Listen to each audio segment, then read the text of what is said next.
Hi అండి, అందరూ ఎలా ఉన్నారు? ఈరోజు ముంగమూరి దేవదాసు గారు రచించిన ఇంకొక పాటని ధ్యానించుకుందాం. ముందుగా దేవాది దేవునికి కృతజ్ఞతాస్తుతులు చెల్లించుకుందాం. మనం ఎన్ని తప్పులు చేసినా, ఎలాంటి జీవితం జీవిస్తున్నా ఇంకా మన పైన కనికరం చూపిస్తూ మనం మారుతామని, ఆయనకు నచ్చిన బిడ్డల్లాగా అవుతామని ఆశిస్తూ ఎదురు చూస్తున్న దేవాది దేవునికి మనం నిండు కృతజ్ఞతలు చెల్లించుకుందాం. ఆయనకే స్తుతి స్తోత్రములు అప్పగించుకుందాం. మన నోటి నుంచి వచ్చే మాటలే సరిపోవు ఆయన గొప్పతనాన్ని, ఆయన చేసిన మేలులను జ్ఞాపకం చేసుకోవడానికి, ఆయనకి స్తుతి చెల్లించుకోవడానికి. మనకి కాపాడే దిక్కే లేదనుకున్నప్పుడు ఆయన మనల్ని కాపాడుతున్నాడు. ఏ నాదుడు మనల్ని ఆదుకోవడానికి రాడు అనుకున్నప్పుడు ఆయన వచ్చి మనల్ని ఆదుకుంటున్నారు. ఆయన హక్కును పెట్టుకుంటున్నారు. సమయానికి ఆహారం, సమయానికి నీడ, గాలి, వెలుతురు అన్నీ ఇస్తున్నారు. అందుకు దేవాది దేవునికి కృతజ్ఞతాస్తుతులు చెల్లించుకున్నాం. ఏమీ గొప్పవారం కాదు, అయినను మనల్ని లక్ష్యం చేస్తున్నారు. మనలో మంచి లేకపోయినా మన పట్ల మంచిగా వ్యవహరిస్తున్నారు. మన పట్ల జాలిగా ఉంటున్నారు, దయ చూపిస్తున్నారు. అందుకు దేవాది దేవునికి, దయాదాక్షిణ్యమూర్తికి కృతజ్ఞతాస్తుతులు చెల్లించుకుందాం. యేసయ్యా పరిశుద్ధుడా, మీకు అనేక వందనములు. మా కోసం వచ్చావు తండ్రి. ప్రభా, మమ్మల్ని రక్షించుకోవడానికి వచ్చావు. నీ నీతి సువార్తనంతా మా ముందు పెట్టి ఉంచి ఉన్నావు. దాన్ని మేము చదువుతూ, గ్రహించుటకు, ధ్యానించుటకు, దాని హృదయంలో పెట్టుకుంటకు, మా ఆచరణలో, మా క్రియలలో చూపించుటకు సహాయం చేయండి. మీ కృప చూపించండి యేసయ్యా. మీరే తోడై ఉండండి. మా పక్షంలో మీరే వ్యాజ్యమాడండి యేసయ్యా. మీరే తోడై ఉండండి. మీ కృప చూపించండి. మీ మీద విశ్వాసం కలిగి బ్రతుకుటకు సహాయం చేయండి యేసయ్యా. మేము ఈరోజు ముంగమూరి దేవదాసు గారు ఆంధ్ర క్రైస్తవ కీర్తనలో రాసి ఉంచిన ఒక పాటని ధ్యానించుకుంటుండగా మీరే సహాయం చేయండి. మీరే కృప చూపించండి.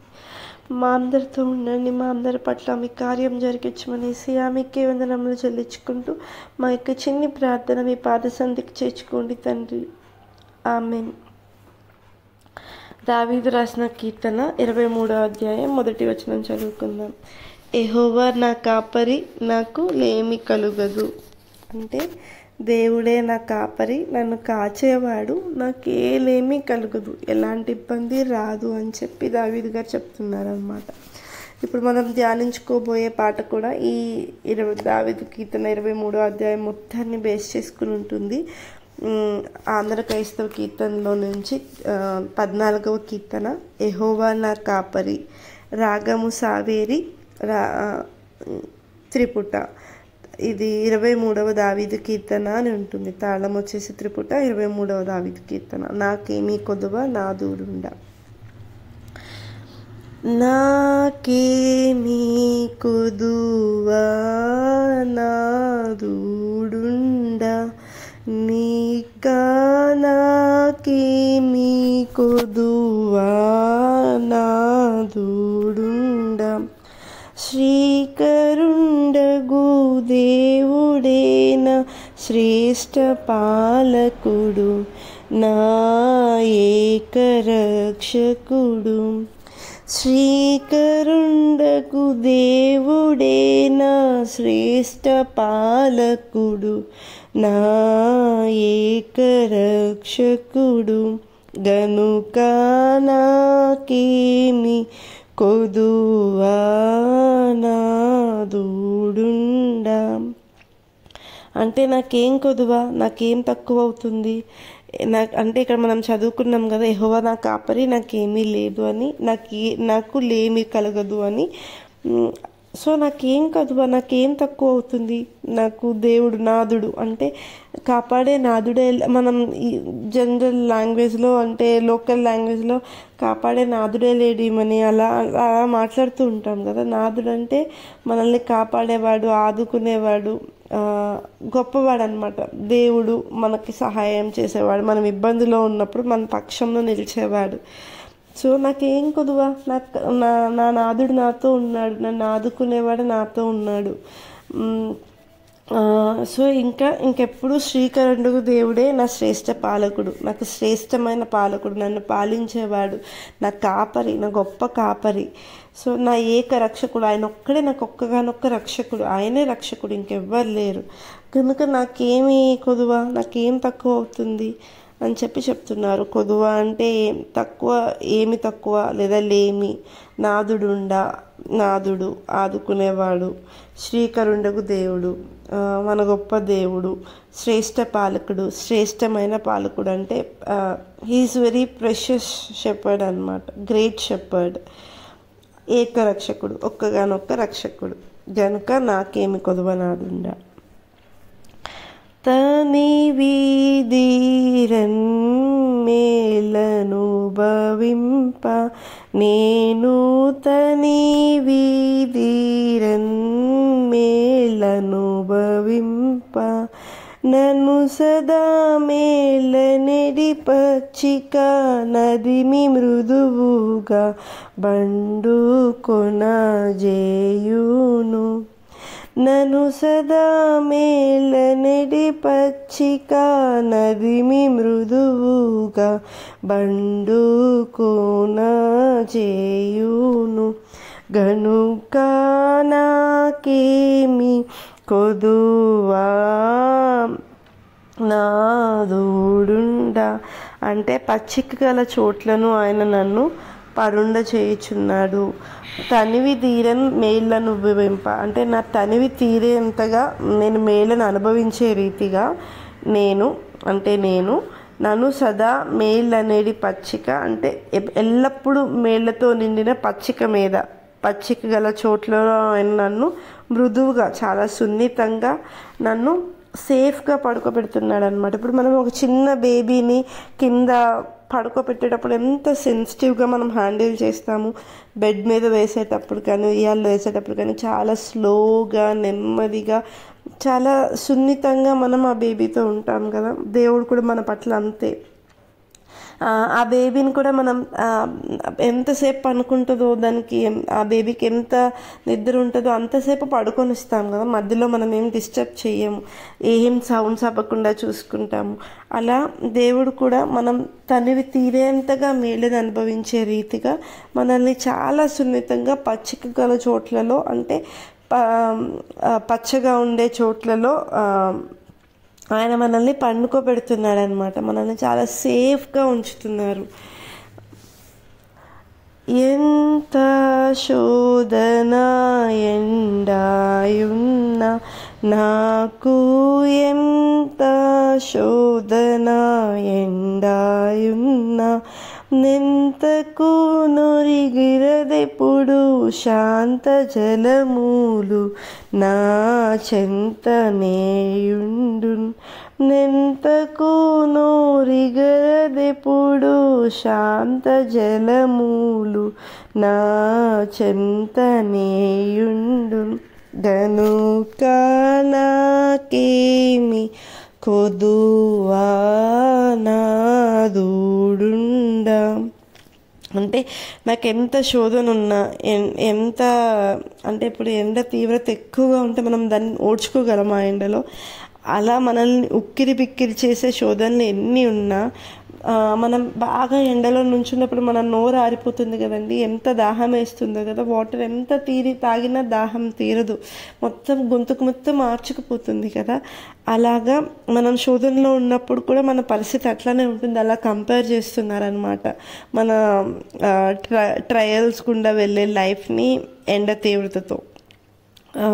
సో ఆ శోధన లాంటి ఎండ ఎంత ఉన్నా నాకు ఎంతకు నోరిగర దెప్పుడు అంటే నా నోరు ఎప్పుడు ఎండిపోదు, నా నోరు ఎప్పుడు ఆర్చుకుపోదు. ఎందుకంటే శాంత జలములు ఎప్పుడు నా చెంతనే ఉంచుతున్నారు దేవుడు, నాకు దగ్గరగానే, రీచబుల్గానే. ఇక్కడ మనం చూసుకుంటే శాంతికరమైన జలముల యొద్ద నన్ను నడిపించుచున్నారు. సో అవి మనల్ని ఎప్పుడు ఆరిపోనివ్వవు అనమాట, మనల్ని ఎప్పుడు ఇబ్బంది పడనివ్వవు. అలాంటి వాతావరణంలో మనల్ని నడిపిస్తున్నారు. తప్పిపోయిన నందారింబెట్టి నన్ను తప్పిపోయిన నందారింబెట్టి తెప్పరిల్ల చేసి నాకు దీచునలసటను నా తప్పు మన్నించున్ తెప్పరిల్ల చేసి నాకు దీచునలసటను నా తప్పు మన్నించున్ గనుక నాకేమి కొదువా నాదుడుండా అంటే నా ప్రాణమును ఆయన సేద తీర్చుచున్నాడు, నా ప్రాణమునకు ఆయన సేద తీర్చుచున్నాడు. తప్పిపోయిన నన్ను అంటే నేను తప్పిపోయాను, దేవుడు కూడా కొంచెం నడిచాను, తర్వాత డైరెక్షన్ తప్పిపోయాను. అయినా నన్ను ఆ దేవుడు వెళ్ళే దారిని కాకుండా వేరే దారిని వెళ్ళిపోయాను నేను. ఆయన నాకు తెప్పరిల్ల చేసి నాకు తీర్చున అలసటను అంటే నన్ను కూర్చోబెట్టి నా అలసటను మొత్తం తీర్చి నా తప్పుని మన్నిస్తారు, నా ప్రాణాన్ని ఆయన సేద తీరుస్తారు, ఓదారుస్తారు. ఇప్పుడు మనం ఒక ప్రదేశానికి వెళ్ళాలి, ఒక చోటు నుంచి మన ఇంటి నుంచి ఒక చర్చ్కే వెళ్ళాలనుకోండి. మనం నడిచి వెళ్తున్నాము, కొంతమందిని అడిగితే ఒక డైరెక్షన్ చెప్పారు, నాతో రా బాబు నేను చూపిస్తానని ఒక పెద్ద ఆయన చెప్పారు, ఆయనతో వెళ్తున్నాము. ఆయనతో వెళ్తూ కాస్త మనం డీవియేట్ అయిపోయాం, వేరే చూసి ఇంకో డైరెక్షన్కి వెళ్ళిపోయాం. ఆయన విసిగిపోయారు మన కోసం. విసిగిపోవడం అంటే ఆయనకు వేరే పని ఉంది, మన కోసం ఆయన ఫుల్ టైం ఇవ్వలేకపోతున్నారు. సో ఆయన పనికి ఆయన వెళ్ళిపోయారు. ఎంతసేపు అని ఎదురు చూస్తారు మన కోసం? మనం వేరే డైరెక్షన్కి వెళ్ళి ఏదో పని చక్కబెడుతున్నాం అనమాట. అది పనికి వచ్చేదో పనికి మాలిందో. అయితే మనకి డైరెక్షన్ చూపించే అతనికి ఏం అవసరం మన పనిలో కూడా మన పని అయ్యే వరకు వెయిట్ చేయడానికి? సో ఆయన వెళ్ళిపోయారు. ఇప్పుడు మనం మళ్ళీ ఇప్పటి వరకు తీసుకొచ్చిన జర్నీ అంతా వేస్ట్ అయిపోయింది అనమాట. మళ్ళీ వెతుక్కుంటూ వెళ్ళాం, అలసిపోయాం. అసలు అది దొరకడమే కష్టం అయిపోయింది అనమాట. సో అలాంటి సిచ్యువేషన్ ఇక్కడ కూడా. కానీ దేవుడు ఏంటంటే మనం అలా తప్పిపోయి వేరే దారిని వెళ్ళిపోయినా తిరిగి తెచ్చుకుంటాడు, మనల్ని ఓదార్చుతాడు, సేద తీర్చుతాడు. మనం తెప్పరిల్లిపోయి ఉంటాం కదా, అప్పటికి అలసిపోయి కళ్ళు పైకి తేలేసి ఫుల్గా డీహైడ్రేట్ అయిపోయి చాలా విసుగు పొంది చిరాకుతో ఉంటాం కదా, ఆయన మనల్ని అప్పటికీ మన తప్పును మన్నించి మనల్ని సేద తీరుస్తాడు, కంఫర్ట్ చేస్తాడు. నీతి మార్గమునన్నిల్పు నన్ను ప్రభువు, నీతి మార్గమునన్నిల్పు నన్ను నీతి లేని నాకుదనను నీతి దయచేయున్ స్వనీతిన్ దృంచున్ నీతి లేని నాకుదనను నీతి దయచేయున్ స్వనీతిని దృంచున్ గనుక నాకేమి కొదువా నాదుడుండాం. తన నామమును బట్టి నీతి మార్గములలో నన్ను నడిపించుచున్నాడు. అంటే ఆయన యొక్క నీతి మార్గములలో, ఆయన మార్గంను బట్టి మనం ఇర్మియా గ్రంథంలో చూసుకుంటే మనిషి ఎంత ప్రయత్నించినా తనంతట తను సన్మార్గంలో, సత్య మార్గంలో నడవలేడనమాట. దేవుని ప్రమేయం లేనిదే, దేవుని సహాయం లేనిదే మనిషి తనంతట తను సరైన మార్గంలో నడవలేడు. సో నీతి మార్గంను నిలవడానికి కూడా దేవుడే మనకి సహాయం చేస్తాడు, ఆయనే నడిపిస్తాడు. ఆయన నామంను బట్టి నీతి మార్గంలో మనల్ని నడిపించేవాడు మన దేవుడైన యెహోవాని, యేసయ్యనే. సో నీతి మార్గమునను నిలుపని నన్ను ప్రభువు అంటే నీతి మార్గంలో నన్ను నిలపడానికి నా ప్రభువు నీతి లేని నాకు నీతే లేదు, ఆయనను తన నీతిని నాకు దయచేసి నాలోనున్న స్వనీతిని తీసివేశారు. కనుక నాకేమీ కొదువ లేదు, నా తండ్రి నాతో ఉన్నారు. చావు చీకట్ల శక్తియుండు, ఆహా చావు చీకట్ల శక్తియుండు, లోయలో బడిపోవలసినను నే వెరవక ఉందు, నా దేవుండే తోడు. లోయలో బడిపోవలసినను నీ వెరవకుందు నా దేవుండే తోడు గనుక నాకేమి కొదువా నాదుడుండా. గాఢాంధకారపు లోయలో నేను సంచరించినను ఏ అపాయమునకు భయపడను. చావు చీకట్ల శక్తి ఉండు అంటే గాఢాంధకారపు చాలా చీకట్లు అనమాట, చచ్చేంత భయమేసే చీకటి. ఆ చీకటి శక్తిలో ఉన్నప్పుడు లోయలో పడిపోవాల్సి వచ్చినప్పుడు నేను భయపడను, ఎందుకంటే నా దేవుడు నాకు తోడై ఉన్నాడు.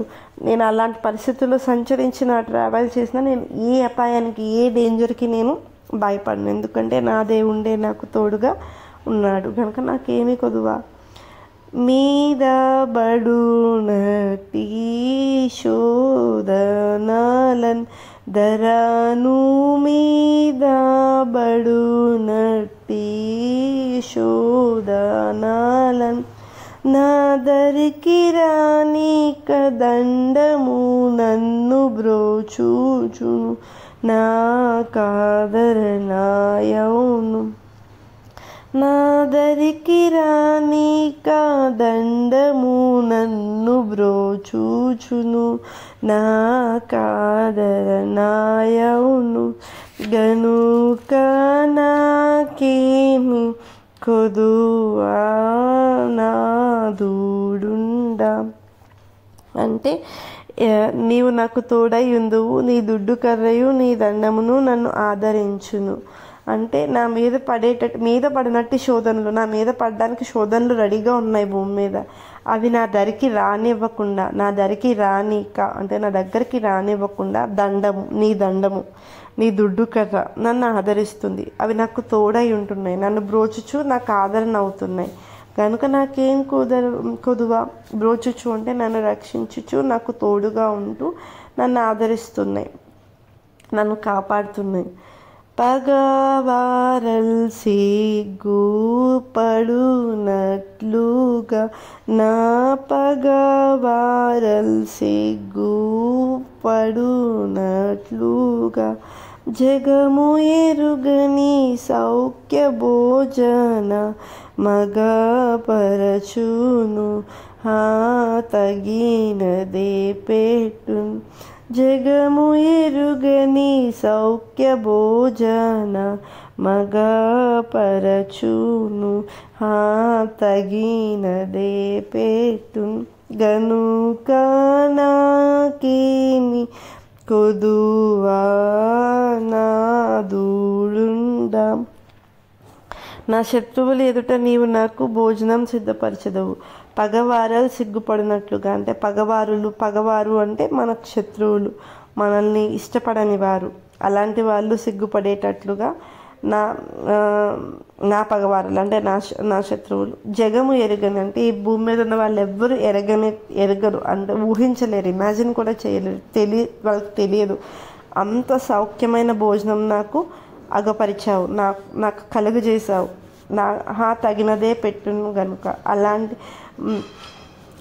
అంత సౌఖ్యమైన భోజనం నువ్వు నాకు పెట్టావు గనుక నాకేమి కొదువా. నా శత్రువులు ఎదుటే నీవు నాకు భోజనం సిద్ధపరిచి నన్ను హెచ్చించావు గనుక నాకేం కొదువా. తనయాత్మానంద తైలంబుతో ప్రభువు తనయాత్మానంద తైలంబుతో నను దినము తలయంటి విసుగు కొనక తుడుచును నా కన్నీళ్ళన్నీ. నను దినము తలయంటి విసుగు కొనక తుడుచును నా కన్నీళ్ళన్నీ. గనుక నాకేమి కొదువా నాదుడుండా. నూనెతో నా తలి అంటి ఉన్నావు అంటే తన ఆత్మానంద తైలముతో ప్రభువు నన్ను అనుదినము తల అంటి రోజు నాకు తల అంటే అసలు విసుక్కొనక దాన్ని తుడుస్తూ నా కన్నీళ్ళన్నిటినీ తుడుస్తూ నన్ను ఓదారుస్తూ ఉన్నారు. తన ఆత్మతో నింపబడిన తైలంతో నన్ను అభిషేకించారు. అంటే ఇది ఫిజికల్ ఆయిల్ కాదు, నూనె కాదు, తన ఆత్మతో నన్ను అభిషేకించుకున్నారు. నా తల అంటుతున్నారు, నాకు నిత్యము నన్ను నింపుతున్నారు తన ఆత్మతో అని చెప్తున్నారు. పలు విధములైన భాగ్యములతో తండ్రి, పలు విధములైన భాగ్యములతో వెలుపలికి దిగవెడలు నట్టి వెలగల గిన్నె నా కలిమిగా జేయున్ గనుక నాకేమి కొదువా నాదుడుండా. నా గిన్నె నిండి పొర్లుచున్నది పలు విధములైన భాగ్యములతో, అంటే చాలా రకములైన బ్లెస్సింగ్స్తో. తండ్రి నన్ను చాలా రకములైన బ్లెస్సింగ్స్తో వెలుపలకి దిగవెడలు నట్టి, అంటే పొర్లి పొంగునట్టి వెలగల గిన్నె నా కలిమిగా చేయను. వాటితో ఆ గిన్నెను నింపి వాటినే నాకు కలిమిగా, వాటినే నాకు ఒక ఎసెట్గా, గొప్ప ఆస్తిగా చేస్తున్నారు. కనుక నాకేం కొదువా? బ్రతుకంతటన్ కృపాక్షేమముల్, నా బ్రతుకంతటన్ కృపాక్షేమముల్ వదలకుండగా వచ్చు నాతో సుదినములు గల్గా నా పదలు సంపదలవు గనుక నాకేమి కొదువా నాదుడుండా. నేను బ్రతుకు దినములన్నీ కృపాక్షేమములే నా వెంట వచ్చును. అంటే నేను జీవించే దినములన్నీ కృపాక్షేమములే నా వెంట వస్తున్నాయన్నమాట. నన్ను కాపాడుతున్నాయి, నాకు సహాయం చేస్తున్నాయి. దురితంబులుండు ధరణి నాకు నిజము, దురితంబులుండు ధరణి నాకు నిరవు కాదిక నెప్పటికీనా పరమదేవుని మందిరమే నా ఇల్లు గనుక నాకేమి కొదువా నాదుడుండా. చిరకాలము యెహోవా మందిరములో నేను నివాసం చేసేదను. దురితంబులుండు ధరణి నాకు, నిజంగా దురితంబులు అంటే చాలా బ్యాడ్ థింగ్స్ జరుగుతాయి భూమి మీద. అలాంటి భూమి మీద నేను ఉండగా ఎప్పటికీ నా పరమదేవుని మందిరంలో నివాసం చేయుటకు చిరకాలము, ఎప్పటికీ నిరవు కాదికవి అంటే అవి ఎండ్లెస్ అన్నమాట. ఎప్పటికీ ఆగిపోకుండా నేను నా దేవుని సన్నిధిలో నివాసం చేసేతాను. అదే చేస్తాను. అదే నా ఇల్లు గనక, అదే నాకు చోటు గనక, నీడ గనక నేను అక్కడ నివాసం చేస్తాను. కనుక నాకేం కొదువు ఉండదు, నాకేం ప్రాబ్లం రాదు అని పాడుతున్నారనమాట. నాకేమి కొదువా నాదుడుండా గనుక నాకేమి కొదువా నాదుడుండా. పరిశుద్ధుడ యేసయ్య, దావీదుకి ఇచ్చిన ఎంత గొప్ప ఓదార్పును మా బ్రతుకుల్లో కూడా పెట్టండి యేసయ్య. మాలోనున్న స్వనీతిని గురించి వేయండి యేసయ్య. మీ నీతిని పెట్టండి. మాకు నీతి మార్గం తెలియనప్పటికీ మీ నీతి మార్గంలో మమ్మల్ని నడిపించుకోండి యేసయ్య. మేము అర్హత లేని వారం అయినా మీరు మాకు సహాయం చేయండి. మా పట్ల కృప చేయండి యేసయ్య. కృప చూపించండి యేసయ్య. మా శత్రువులను గెలవనివ్వకండి యేసయ్య. మా చుట్టూ ఉన్న చీకటి శక్తులే రాజ్యం మేలనివ్వకండి యేసయ్య. మాకు విడుదల దయచేయండి యేసయ్య. మేము కూడా అలా చెప్పుకునే రీతిగా మమ్మల్ని మార్చండి. మాకేమి కొదువు ఉందని మేము అనుకునే రీతిగా, హృదయపూర్వకంగా దాన్ని అనుభవించే రీతిగా మా జీవితంలో కార్యం జరిగించండి యేసయ్య. మా అందరి ప్రార్థనని మీ పాదసన్నిధికి అప్పగిస్తున్నాం తండ్రి. ఆమేన్. అందరికీ థ్యాంక్స్ అండి. ఈ కీర్తన వెనుకున్న సువార్తను మీరు అందరూ గ్రహించాలని హృదయపూర్వకంగా కోరుకుంటున్నాను.